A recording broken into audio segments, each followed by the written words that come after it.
दोस्तों, भगवत गीता के 12वें स्कंद के 24वें श्लोक में स्पष्ट कहा गया है कि जब ये तीनों ग्रह बृहस्पति, सूर्य और चंद्रमा एक साथ पुष्य नक्षत्र में प्रवेश करेंगे, तब भगवान विष्णु के 10वें अवतार यानी भगवान कल्कि का जन्म होगा। कुछ धर्म शास्त्रों में यहाँ तक बताया गया है कि कल्कि भगवान किस काल खंड में, किस ऋतु में, किस स्थान पर और किसके घर पुत्र के रूप में अवतरित होंगे, यह सब पहले ही बता दिया गया है। इस वीडियो में कल्कि अवतार से जुड़े इन्हीं रहस्यों के बारे में जानेंगे। दोस्तों, शास्त्रों के अनुसार धरती पर कुल 4 युग हैं, जिनमें से सबसे पहला युग सतयुग था। यह युग सच्चाई और अच्छाई का प्रतीक था, लेकिन धीरे धीरे इंसान के पाप इतने बढ़ गए कि कलयुग का समय आ गया। इस कलयुग को बाकी तीनों युगों के मुकाबले सबसे निकृष्ट माना गया है।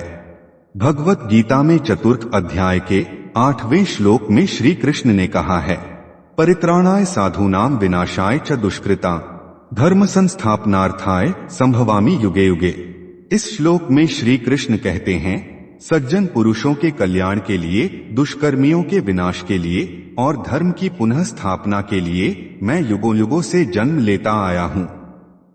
धरती पर जब भी पाप बढ़ जाता है और धर्म की हानि होने लगती है, तब तब भगवान ने धरती पर जन्म लेकर दुष्टों का विनाश किया है। इसलिए कलयुग का अंत करने और धर्म की फिर से स्थापना करने विष्णु भगवान मृत्युलोक में 10वें अवतार के रूप में जन्म लेंगे। श्रीमद् भगवत गीता में श्री कृष्ण ने कहा था कि कलयुग में धरती पर पाप बढ़ जाएगा, मनुष्य पतित हो जाएंगे और लोग एक दूसरे के दुश्मन बन जाएंगे। उस समय भी बाकी तीनों युगों की तरह ही कलयुग की अवधि भी 1000 वर्षों की होगी, जिसका अंत एक बार फिर से भगवान खुद करेंगे। शास्त्रों और पुराणों के अनुसार कलयुग का अंत करने के लिए और नए युग की स्थापना करने के लिए भगवान विष्णु अपना कल्कि अवतार लेंगे। इसके लिए वह कलयुग के अंतिम समय में सावन महीने की शुक्ल पक्ष की पंचमी को जन्म लेंगे। शायद यही वजह है कि हर साल भारत देश में सावन महीने की शुक्ल पक्ष की पंचमी को कल्कि जयंती के रूप में बड़ी धूमधाम से मनाया जाता है। श्री कृष्ण ने गीता में बताया है कि भगवान विष्णु ने कभी परशुराम, कभी मत्स्य अवतार और कभी श्री राम के रूप में धरती से पाप का अंत किया है।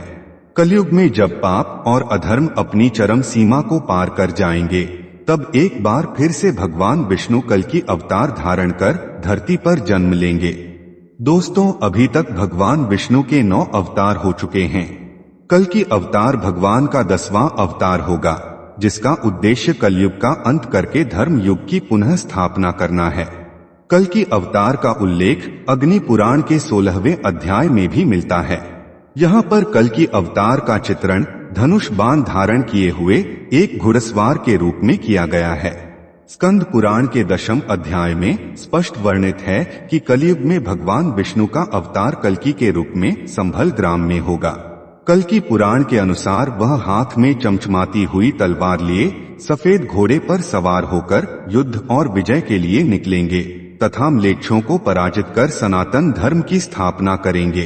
दोस्तों, कलयुग का अंत करने कोई दैवीय शक्ति अवतरित होगी जो असीम शक्तिशाली होगी और कलयुग का विनाश करेगी। इस बात की मान्यता केवल हिंदू धर्म में ही नहीं बल्कि संसार के अन्य धर्मों में भी मिलती है।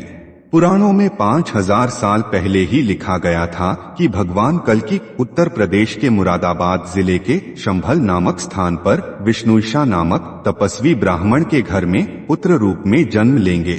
कल्कि देवदत्त नामक घोड़े पर सवार होकर संसार से पापियों का विनाश करेंगे और धर्म की पुनः स्थापना करेंगे।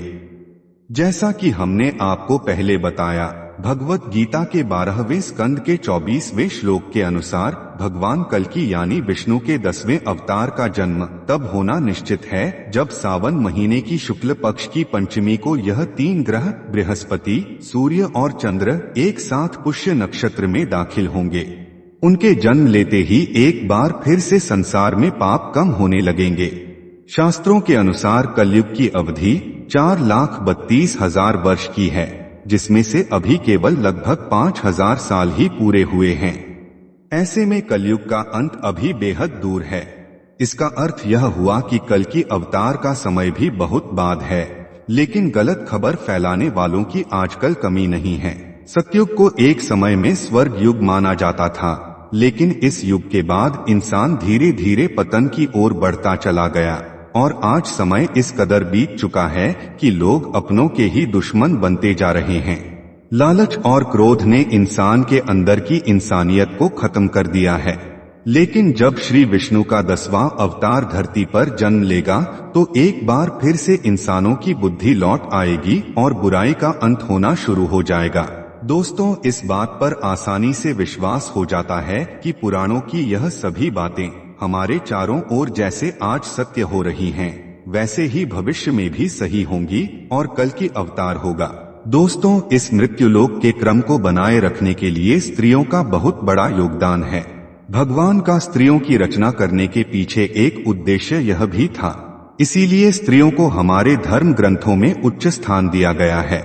हमारे हिंदू धर्म में स्त्रियों के हर रूप को मर्यादा और आदर भाव से देखा गया है।